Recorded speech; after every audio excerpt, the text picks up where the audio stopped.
What's up, y'all? This is a curious one, and this week I got something that's a little bit different than what I normally do. I usually stick to 18th scale. I think I've only done one figure that's bigger than that. What I have here is the Terminator 2 Future War Metal Mash Terminator with phase plasma rifle and light up eyes. If you watch action figure reviews, any other channels like Mr. Evil Cheese or Shartimus Prime, then you've definitely seen this guy before. He's a older figure, so I probably will not spend a lot of time on him. But I just wanted to give y'all a look. So he only comes with one accessory, which is his phase plasma rifle. And this piece right here is hard plastic, and I've seen people break those right off very, very easily, so you want to be kind of careful with that. The other thing is the way it was in the container. You can see the barrel has been bent down. That could probably bounce back pretty easy just by heating it up with a blow dryer and then bending it back. But I wouldn't mess with this lower barrel at all. I've seen people snap it right off of there. But it doesn't look too bad. I may go in there with a silver and dry brush some like scratches and stuff to make it look like the paint has been scraped off of it during use. Just give it a little bit more texture. And then here's the Terminator, and as you can tell, he's a weird color. The reasoning for that is when Terminator 2 came out, Kenner Toys had an action figure, and this is kind of like a tribute to it. It also had and that's why the color is weird. I would have liked the silver one a lot better, but this one has the light up eyes, and that's what I was looking for, so that's why I decided to go with this guy. I have thought about maybe painting him, but I think it would just be more of a hassle than it'd be worth, so I'm probably going to leave it the color it is. I'm actually thinking about picking up one or two more so that I can make a display with skulls and debris and stuff, make it look like the Future War. I apologize if you can hear kids screaming in the back. For some reason there's a little group of probably like 10 or 11 year olds that like to hang out in front of my apartment for some reason, especially when I'm taking naps. But anyways, let me show you the light up eyes.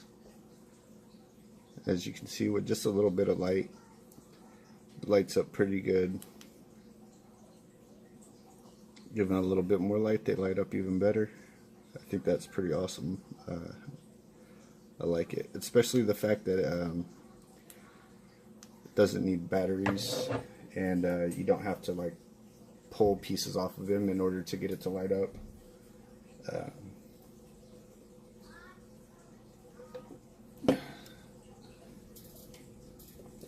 Now you will need an external light source, of course, that's going to be up above his head and probably to the back in order to make it really, really show.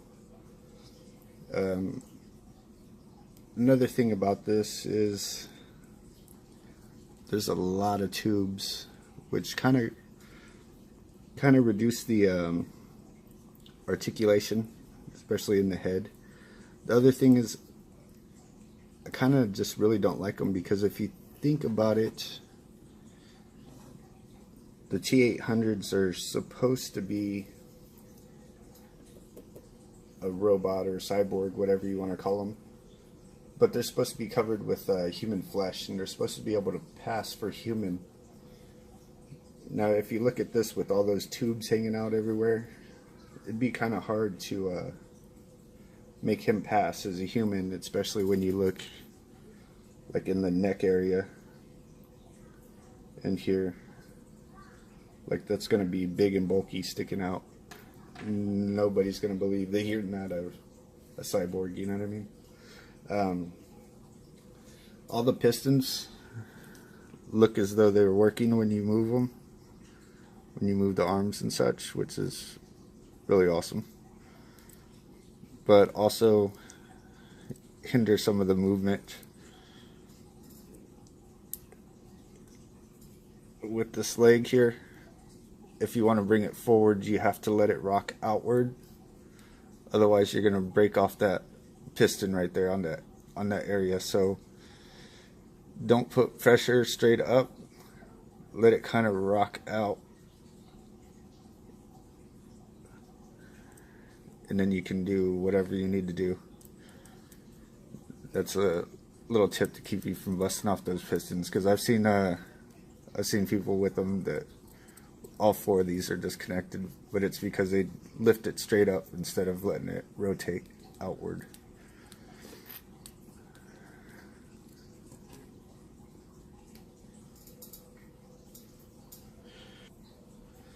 So he holds the rifle like okay-ish. It's really loose in his hand. A lot of people like to know whether or not you can get the trigger finger inside the trigger guard, and you can, although in real life you don't want to do that. Never put your finger on the trigger until your sights are on your target, you verified your target, and you have decided to destroy it. You can get him to one-hand the rifle, although there is no up and down movement in his feet, so it's a little difficult to get him in a walking pose. So you may need to, there are peg holes, so you will probably want a stand with this guy, otherwise he could fall down and break off some of those little teeny tiny parts. And also the rifle is kind of like a balancing act as well in his hand.